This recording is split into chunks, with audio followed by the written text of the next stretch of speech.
Hi everyone, my name is Bella and today I will be sharing my curricular experience on children's movement based on the Blue episode Army.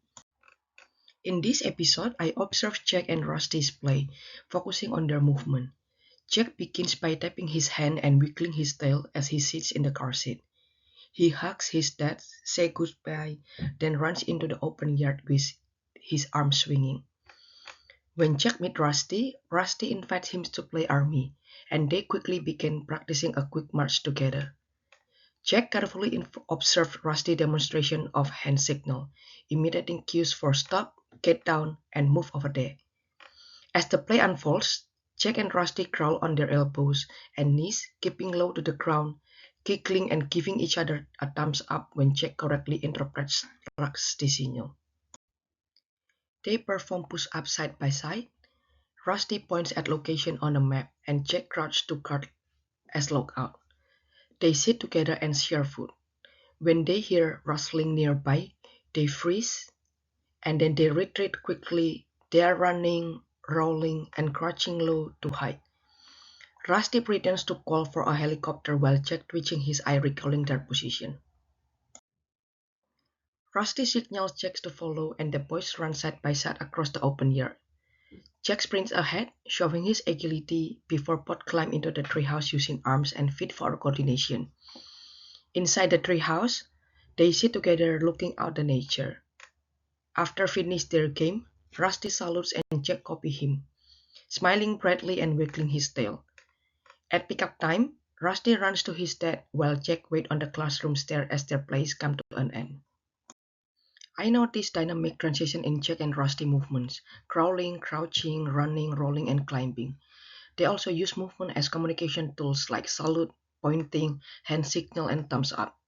These actions show how children actively use movement to build coordination and to make sense of their world through nonverbal communication. For example, when they froze in response to sounds in the grass before retreating, they demonstrate spatial awareness and self-regulation, showing how movement is not only physical but also a form of communication. Brusoni explained that children engaged in risky play develop the ability to manage risk and recognize their limit. Risky play also fosters motor skills, resilience, and social competence. Similarly, Dinkel et al. Describe other play as open-ended play where children construct their own rules and meaning. Jack and Rusty play reflect this, as the open space allowed them to climb, crawl, roll, and crouch, using natural features as part of their imaginative battlefield, and their hand signals supported peer understanding and decision making. Adult presence was limited. Calypso, as their teacher, allowed free exploration while Rusty Dad only appeared at pickup, encouraging independence, creativity, and agency. Clavels add that movement strengthened the body-mind connection and super emotional learning, which show when Jack and Rusty use gestures like salute and thumbs up to acknowledge one another, fostering teamwork and belonging.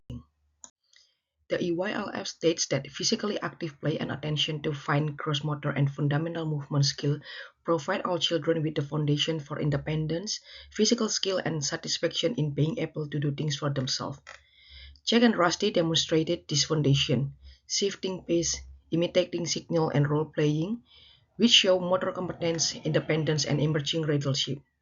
To extend the learning, I will encourage more open-ended and risky play opportunities that support resilience, communication, and sensory motor development. To minimize limitation, I will also provide diverse movement zones, such as quiet space for crawling, hiding, and exploration while documenting the learning journey. I have designed a curricular experience called Treasure Hunter Adventure for children aged 3 to 5 years. This will be an outdoor play experience where children receive a secret map and form a small team of 2 or 3.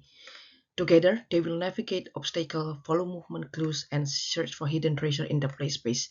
The learning intention are to extend gross motor skill, promote resilience and problem solving through open-ended challenge, encourage teamwork and communication, strengthen agency and belonging by letting children take the lead.